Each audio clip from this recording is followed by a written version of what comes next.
Dia 8 de 365, lendo a Bíblia.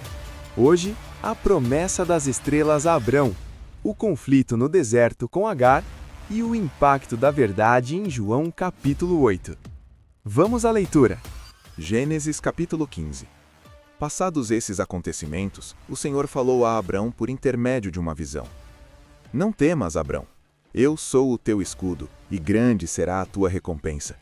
Contudo, Abrão declarou: Ó Todo-Poderoso Senhor, meu Deus, de que valerá uma grande recompensa se continuo sem filhos?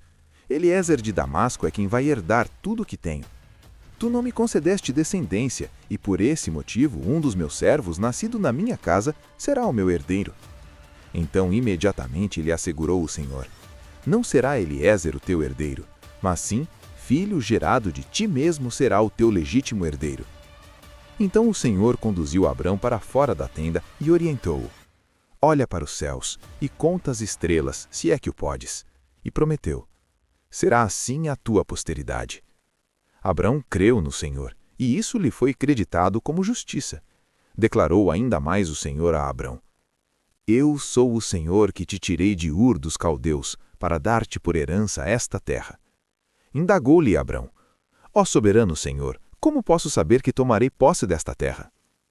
Então ordenou-lhe o Senhor: Toma-me uma novilha, uma cabra e um cordeiro, cada qual de 3 anos de vida, e também uma rolinha e um pombinho. Abrão trouxe todos estes animais, cortou-os ao meio e colocou cada metade em frente à outra parte. As aves, no entanto, ele não cortou.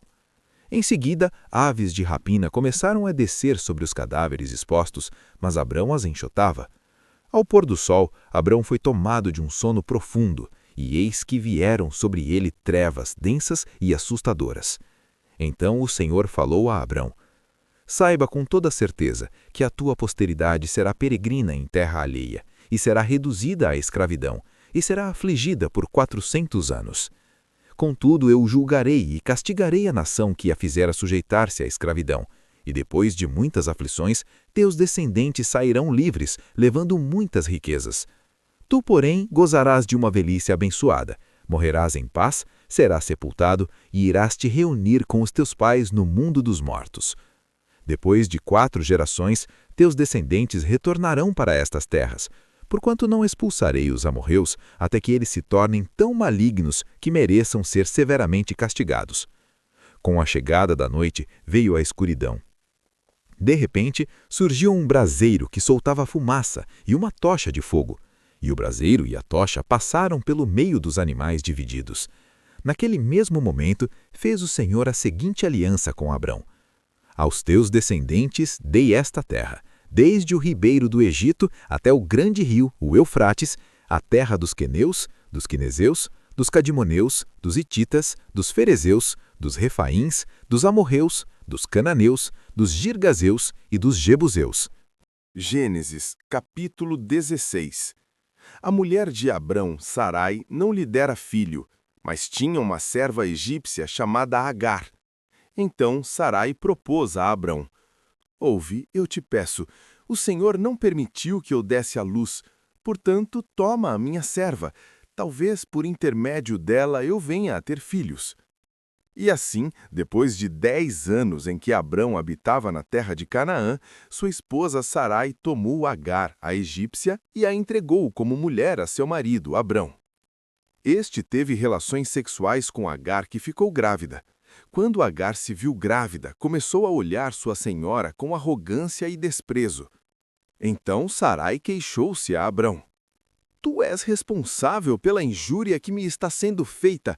Coloquei minha serva entre teus braços, e desde que se viu grávida, ela começou a tratar-me com desprezo. Que o Senhor faça cair sobre ti a afronta que venho sofrendo. Mas Abrão ponderou: Pois bem, tua serva está em tuas mãos, faze-lhe como melhor te parecer. A partir desse momento, Sarai passou a maltratar sua serva de tal maneira que Agar fugiu. Contudo, o anjo do Senhor encontrou Agar perto de uma fonte no deserto, no caminho de Sur, e indagou-lhe: Agar, serva de Sarai, de onde vens e para onde vais? Ao que ela declarou: Fujo da presença de minha senhora Sarai. Então o anjo do Senhor orientou-a: Volta para a tua senhora e sê-lhe submissa. O anjo do Senhor lhe prometeu: Eu multiplicarei grandemente a tua descendência, de tal maneira que não será possível contá-la. E o anjo do Senhor concluiu: Estás grávida e darás à luz um filho, e tu lhe darás o nome de Ismael, porquanto Yahvé te socorreu em teu sofrimento. Contudo, ele será como um jumento selvagem do deserto. Ele lutará contra todos, e todos guerrearão contra ele. Ele viverá em hostilidade contra todos os seus parentes. A Yahvé que lhe falou, Agar deu este nome: Tu és El-Roi, o Deus que me vê. Pois Deus havia falado com ela, e ela questionara a si mesma: Teria eu visto aquele que me vê? É por esse motivo que este poço, que fica entre Cádiz e Berede, foi chamado de Beer-Lai-Roi, poço daquele que vive e me vê. Agar deu à luz um filho de Abrão, e este deu ao menino o nome de Ismael. Abrão tinha 86 anos quando Agar o fez pai de Ismael. João, capítulo 8. Entretanto, Jesus seguiu para o Monte das Oliveiras. Ao amanhecer, ele voltou ao templo, e todo o povo achegava-se ao seu redor. Então ele se assentou e lhes ensinava. Os escribas e fariseus trouxeram até ele uma mulher surpreendida em adultério. Forçaram-na a ficar em pé no meio de todos e disseram a ele: Mestre, esta mulher foi apanhada em flagrante ato de adultério. Assim sendo, Moisés, na lei, nos mandou que tais mulheres sejam apedrejadas. Todavia, tu que dizes a este respeito? Eles falavam assim para prová-lo e terem alguma coisa de que o acusar. Mas Jesus, inclinando-se, escrevia na terra com o dedo, como se não tivesse ouvido. Porque insistiram na pergunta, ele se levantou e lhes disse: Aquele que dentre vós estiver sem pecado, seja o primeiro a lhe atirar uma pedra. E novamente inclinou-se e escrevia na terra. Então aqueles que ouviram isso, sendo convencidos por suas consciências, foram se retirando um por um, começando pelos mais velhos até o último. Jesus foi deixado só, e a mulher ficou em pé onde estava. Quando Jesus se ergueu, não vendo a ninguém mais além da mulher, disse a ela: Mulher, onde estão aqueles teus acusadores? Ninguém te condenou? Disse ela: Ninguém, Senhor. E assim lhe disse Jesus: Nem eu te condeno. Podes ir e não peques mais. Jesus defende seu testemunho. Falando novamente ao povo, disse Jesus: Eu sou a luz do mundo. Aquele que me segue não andará em trevas, mas terá a luz da vida. Os fariseus, todavia, lhe indagaram: Tu dás testemunho a respeito de ti mesmo, logo o teu testemunho não é válido. Respondeu Jesus, assegurando-lhes: Ainda que eu testifique de mim mesmo, o meu testemunho é verdadeiro, pois sei de onde vim e para onde vou. Todavia, vós não sabeis de onde venho e para onde vou. Vós julgais de acordo com a carne, eu a ninguém julgo. E mesmo que eu julgue, o meu julgamento é verdadeiro, pois não estou só, mas eu estou com o Pai, que me enviou. Está igualmente escrito na vossa lei que o testemunho de duas pessoas é verdadeiro. Eu testemunho sobre mim mesmo, e o Pai que me enviou testemunha a meu favor. Então eles perguntaram a ele: Onde está o teu Pai? Respondeu-lhes Jesus: Vós não conheceis nem a mim, nem a meu Pai. Se conhecesseis a mim, da mesma forma conheceríeis a meu Pai. Essas palavras Jesus proclamou no lugar do gasofilácio, enquanto ainda ensinava no templo. E ninguém o prendeu, pois ainda não era chegada a sua hora. Uma vez mais disse-lhes Jesus: Estou partindo, e vós procurareis por mim, mas morrereis em vossos pecados. Para onde eu vou, vós não podeis ir. Então os judeus comentaram: Terá ele a intenção de se matar? E por isso diz: Para onde eu vou, vós não podeis ir? Mas ele seguiu dizendo-lhes: Vós sois daqui de baixo, eu sou lá de cima. Vós sois deste mundo, eu deste mundo não sou. Por isso eu vos afirmei que morrereis em vossos pecados.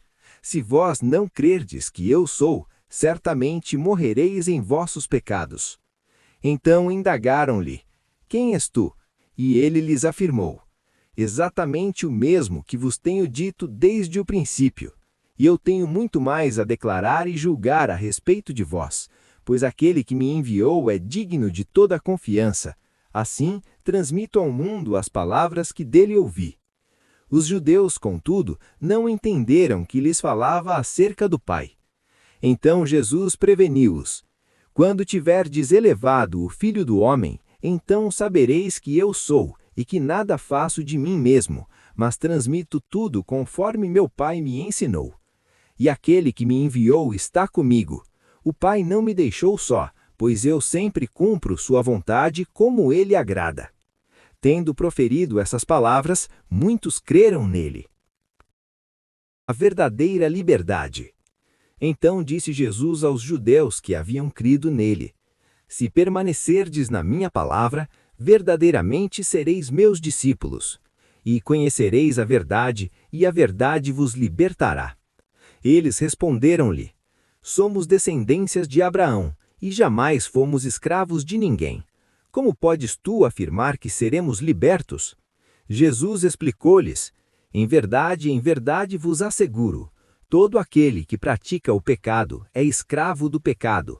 O escravo não fica em casa para sempre, mas o filho permanece para sempre. Assim sendo, se o filho vos libertar, verdadeiramente sereis livres. A semente de Abraão e de Satanás. Eu sei que sois a descendência de Abraão, entretanto procurais matar-me, porque minha palavra não tem lugar dentro de vós. Eu falo do que tenho visto com meu pai, e vós fazeis o que ouvistes de vosso pai.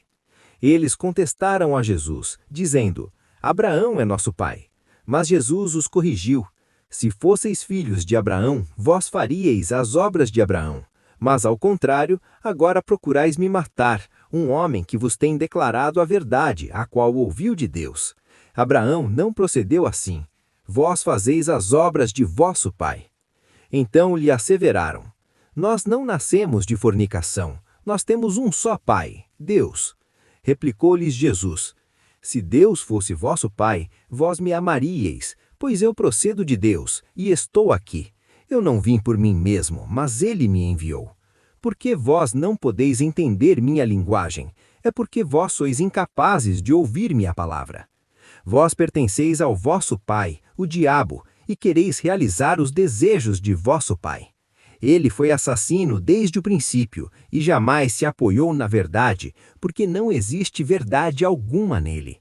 Quando ele profere uma mentira, fala do que lhe é próprio, pois é um mentiroso e pai da mentira. Mas porque eu digo a verdade, vós não crerdes em mim.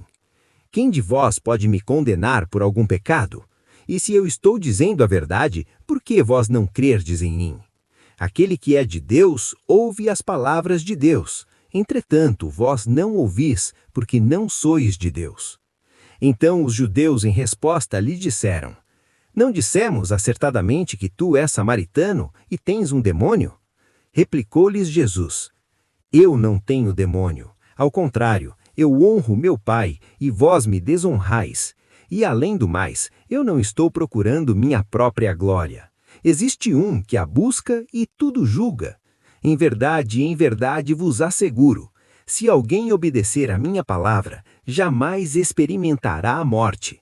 Ao ouvirem isso, exclamaram os judeus: Agora estamos certos de que tens um demônio. Abraão morreu e também os profetas, e tu afirmas que se alguém obedecer à minha palavra, jamais experimentará a morte. És tu maior do que nosso pai Abraão que morreu? Da mesma forma, os profetas morreram. Quem pretende ser? Jesus declarou-lhes: Se eu me glorifico a mim mesmo, a minha glória nada é. Quem me glorifica é meu Pai, o qual vós dizeis que é vosso Deus. Todavia, vós ainda não o conheceis, mas eu o conheço. E se eu disser que não o conheço, eu serei um mentiroso, assim como vós. No entanto, eu verdadeiramente o conheço e obedeço à sua palavra. Vosso pai Abraão muito se alegrou, pois veria o meu dia, e ele o viu e ficou feliz. Então os judeus disseram a Jesus: Tu ainda não tens 50 anos e viste Abraão? Respondeu-lhes Jesus: em verdade vos asseguro, antes que Abraão existisse, eu sou. Então pegaram pedras para apedrejá-lo. Mas Jesus esquivou-se e, passando entre eles, saiu do templo. Concluímos o dia 8. Qual dessas promessas trouxe mais paz ao seu coração hoje? Deixe nos comentários. Se inscreva para não perder o dia 9. Fique com Deus!